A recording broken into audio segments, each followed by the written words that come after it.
Excuse me sir, હા બોલો. અમે ગરીબ લોકો માટે ડોનેશન કલેક્ટ કરી રહ્યા છીએ, તો તમે શું લખાવશો? કઈ નહીં. યથાશક્તિ પ્રમાણે સર. ફૂલ નહીં તો ફૂલની પાકડી, કંઈક તો લખાવો. માફ કરો, કઈ નથી લખાવું. આવા શું હોય સો હાવ મદદ કરાય કોકની.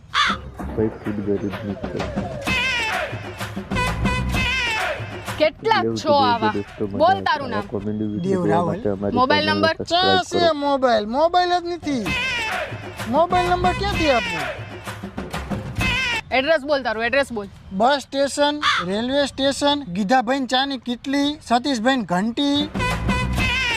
પૈસા નથી, હારા કપડા ક્યાંથી લાયો? આપણે અહીંયા માનવતાની દિવાલ નથી, અહીંયાથી લાવ્યો આ કપડા. આ કપડા અહીંયા મૂકી જાય, જરૂરિયાતમંદોની લઈ લે અહીંયાથી. આ ચપ્પલ અહીંયા પડ્યા હોય, હારા મેલા બૂટે હોય, પણ મને ચપ્પલમાં સારું લાગે. પૈસા ભેગા થાય ને એટલે ગમે ત્યાંથી તને ગોતીને સૌથી પહેલો કોન્ટેક્ટ હું તારો કરીશ અને તને પૈસા આપી દઈશું. Thank you. તારા જેવડો ભિખારી મેં ક્યાંય નથી જોયો.